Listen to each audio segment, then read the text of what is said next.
Salve a todas e a todos, como sempre faço, toda semana, por 10 minutos, eu trato de um tema voltado para a educação.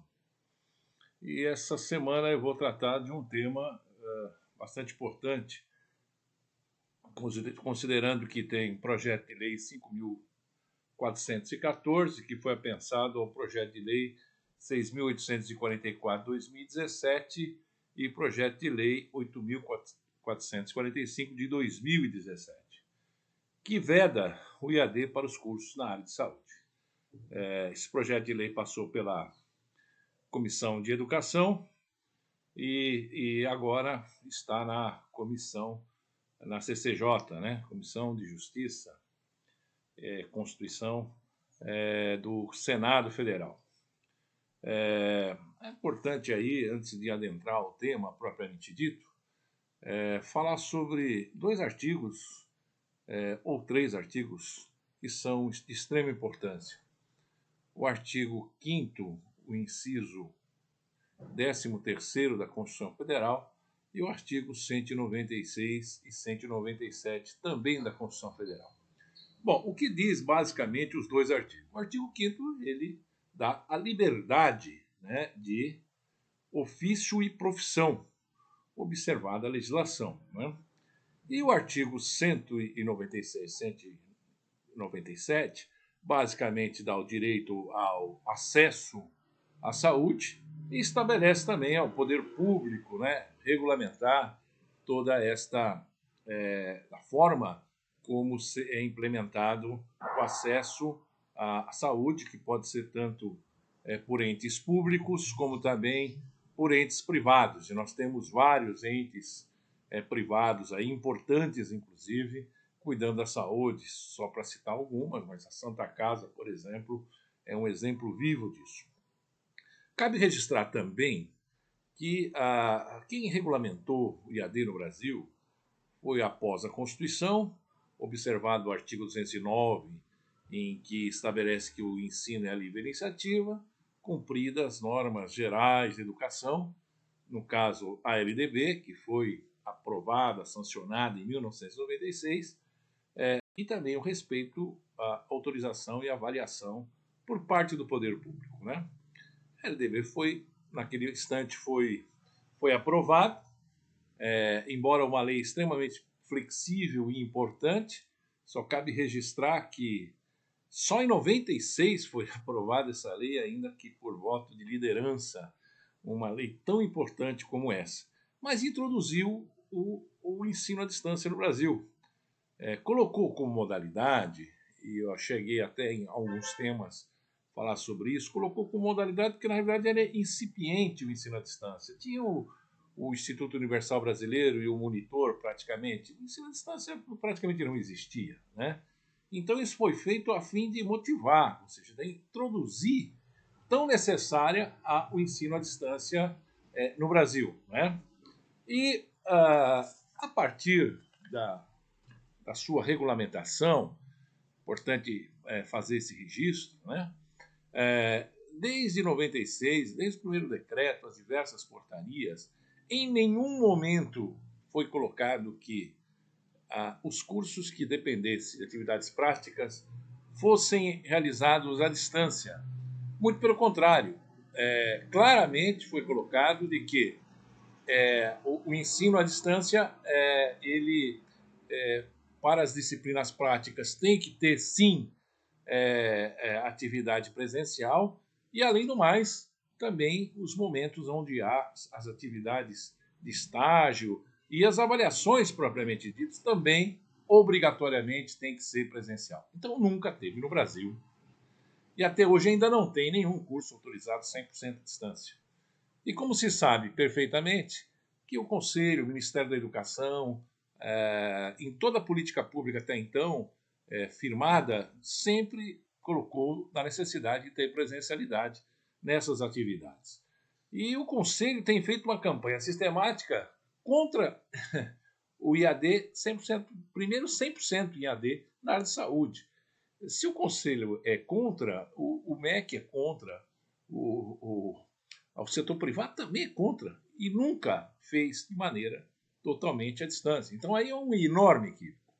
Mas primeiro se faz uma campanha desse tipo para, no fundo, dizer que não aceita o ensino à distância, ainda que se possibilita nas disciplinas consideradas de natureza prática, né?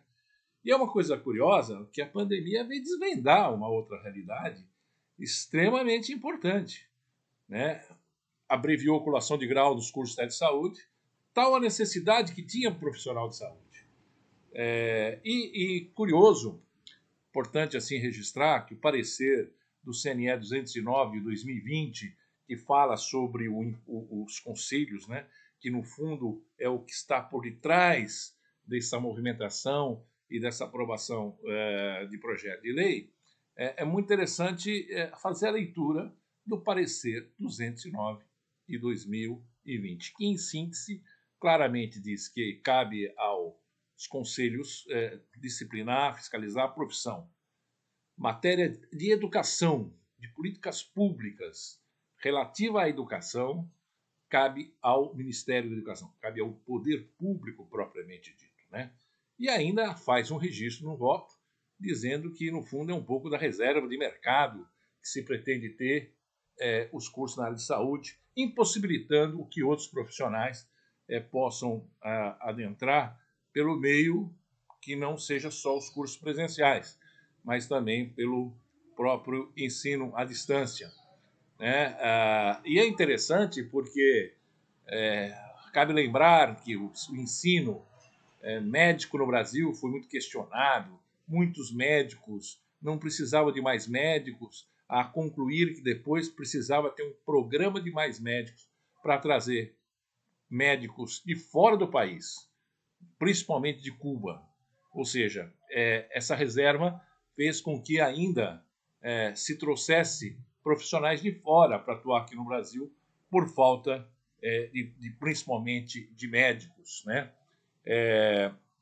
Importante registrar até que a Johnson Johnson fez uma pesquisa muito interessante em que basicamente diz que 59% das pessoas ficaram confortáveis em realizar também a telemedicina, né, consulta online, né, e 8% extremamente confortáveis, né?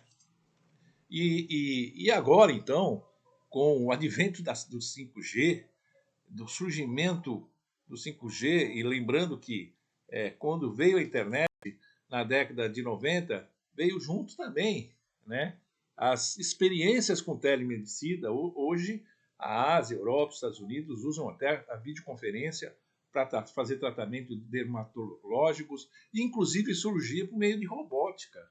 Nós vamos entrar numa nova era em que o Brasil entra num atraso de um tema que é extremamente importante, né? Então, o profissional de medicina, inclusive, ele tem que se habituar, sim, à tecnologia, porque é isso que vai vingar para um futuro. Inclusive para dar acesso aos que mais necessitam.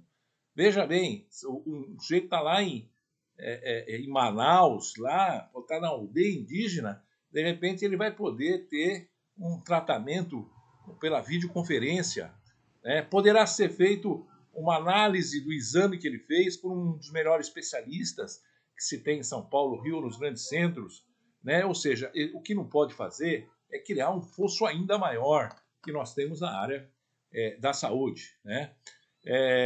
Então, ou seja, é um enorme atraso. Agora, vamos imaginar que esse projeto de lei vem desde 2015, né, pensado por outros projetos de leis, se na pandemia tivesse aprovado esse projeto e tivesse vedado o IAD, o ensino remoto, etc. Fechavam todos os cursos na área de saúde. Quer dizer, então, ou seja, há um equívoco enorme, né? E agora, com toda a onda que nós estamos vivendo, não sabemos o que pode acontecer o ano que vem de novo essa iniciativa que, ao meu ver, é absolutamente inconstitucional, porque retira a condição de acesso da liberdade de ofício e profissão, né? Principalmente em locais, inclusive, que não tem sequer curso na área de saúde, né? E também é inconstitucional porque acaba, por essa maneira, dificultando o acesso à saúde de pessoas que mais precisam no Brasil. Está na hora de acabar aquela história, né? O melhor hospital é a ponte aérea. Está na hora do Brasil, como um todo, ter condições para atender todos os seus filhos, principalmente na hora que mais precisa de saúde. Até mais, até a próxima. Muito obrigado.